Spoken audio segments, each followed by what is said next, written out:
നിങ്ങളുടെ പേഴ്സൻ്റെ early morning thoughts എന്താണെന്ന് നോക്കിയാലോ. നിങ്ങൾ എന്നാണോ ഈ വീഡിയോ കാണുന്നത് അന്നത്തെ ദിവസത്തെ ഏർലി മോർണിംഗ് തോട്ട്സ് ആണ് നിങ്ങളെ പറ്റിയിട്ട്. ഓക്കെ, കാർഡ്സ് ഷഫിൾഡ് ആണേ. 6 of pentacles, lovers, good. 4 of wands, 10 of pentacles, okay. Ace of pentacles, എല്ലാം പെൻറ്റക്കിൾസ് ആണല്ലോ. 2 of swords, magician, 7 of cups, 9 of cups, okay. 6 of pentacles വെച്ച് ഏർലി മോർണിംഗിൽ നിങ്ങളുമായിട്ടൊരു ഈക്വൽ ഗിവ് ആൻഡ് ടേക്കിൽ എത്തണം എന്ന് അവർ ആഗ്രഹിക്കുന്നുണ്ടായിരുന്നു. ആക്ച്വലി കമ്മ്യൂണിക്കേറ്റ് ചെയ്യണം എന്നുള്ളതാണ് എനിക്ക് കൂടുതലായിട്ടും അവിടെ കണക്റ്റ് ആവുന്നത് കേട്ടോ. നിങ്ങളിൽ നിന്നൊരു മെസ്സേജ് കിട്ടി കാണണം, അതിന് ഇവർ റിപ്ലൈ ചെയ്ത് കാണില്ല. അപ്പോൾ ഇവർ ഈ സമയത്ത് ആ രാവിലെ ആലോചിച്ചത് അതിന് നിങ്ങൾക്കൊരു റിപ്ലൈ ചെയ്യണമെന്നാണ്.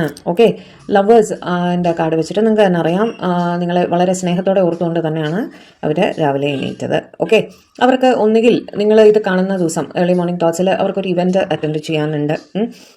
ഒരു ഇവൻറ്റ് അവർ അറ്റൻഡ് ചെയ്തിരിക്കാം, അല്ലെങ്കിൽ അവർക്ക് ആരെയോ കാണാനുണ്ട്. ഓക്കെ, ഒരു മീറ്റിംഗ് ആയിരിക്കാം, ഒരു പബ്ലിക് പ്ലേസിൽ ആരെങ്കിലും മീറ്റ് ചെയ്യുന്നതായിരിക്കാം, ഫ്രണ്ട്സിൻ്റെ ഒരു ഗെറ്റ് ടുഗദർ ആയിരിക്കാം, അങ്ങനെ എന്തോ. ഓക്കെ, പക്ഷേ അവിടെ ഇരിക്കുമ്പോഴും അവരുടെ മനസ്സ് നിറയെ നിങ്ങളാണ്. ഓക്കെ, നിങ്ങളെക്കുറിച്ച് തന്നെ ചിന്തകൾ വന്നുകൊണ്ടിരിക്കുകയാണ്. അതൊരു ഫാമിലി ഗെറ്റ് ടുഗദർ ആവാനും സാധ്യതയുണ്ട് കേട്ടോ.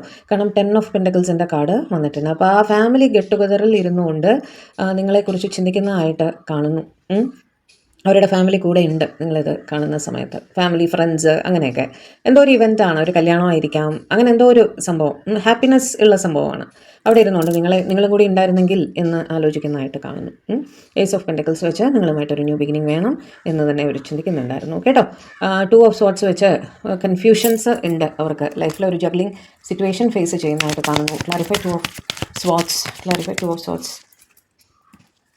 കിങ് ഓഫ് കപ്സ്, സ്നേഹം പ്രകടിപ്പിച്ചിട്ടില്ല ഇവർ. നിങ്ങളുടെ അടുത്ത് സ്നേഹം ഓപ്പണായിട്ട് പ്രകടിപ്പിച്ചിട്ടില്ല.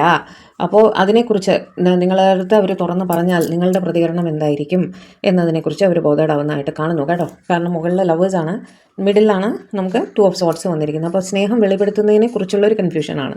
നിങ്ങളുടെ അടുത്ത് ഓപ്പൺ അപ്പ് ആയാൽ അത് ബാക്ക് ഫയർ ചെയ്യോ എന്നൊരു ഭയം ഉള്ളതായിട്ട് കാണുന്നു. തുടർച്ചയായിട്ട് നിങ്ങളെപ്പറ്റി തന്നെ ചിന്തിക്കുകയാണ്. രാവിലെ എണീറ്റ ഉടനെ നിങ്ങളെപ്പറ്റി തന്നെ ചിന്തിച്ചുകൊണ്ടിരിക്കുകയാണ് കേട്ടോ. മാനിഫെസ്റ്റ് ചെയ്യുകയാണ് നിങ്ങളെ. ഇന്നത്തെ ദിവസം ഒരു പക്ഷേ നിങ്ങൾ വിചാരിച്ചവർ എന്തെങ്കിലും മാനിഫെസ്റ്റേഷൻസ് ചെയ്യാനും സാധ്യതയുണ്ട്. ഓക്കെ, 7 ഓഫ് കപ്സ് വെച്ചിട്ട് ഓവർ തിങ്കിങ് ആണ്. തുടർച്ചയായിട്ട് ഇങ്ങനെ മനസ്സിൽ ജഗ്ലിംഗ് നടന്നുകൊണ്ടിരിക്കുകയാണ്. പറയണോ വേണ്ടോ, പറഞ്ഞാൽ പ്രശ്നമാകുമോ, ആരുടെ കൂടെ ഇരിക്കുമ്പോഴും ഫാമിലി എല്ലാവരും കൂടെ ഉണ്ട്, പക്ഷേ ചിന്തകൾ നിങ്ങളെപ്പറ്റി തന്നെയാണ് എന്ന് കാണുന്നു. 9 ഓഫ് കപ്സ് വെച്ചിട്ട് നിങ്ങൾ അവരുടെ ഏറ്റവും വലിയൊരു വിഷ് ഫുൾഫിൽമെൻ്റ് ആണ് എന്ന് തന്നെ അവർ ചിന്തിക്കുന്നുണ്ടായിരുന്നു. ഓക്കെ.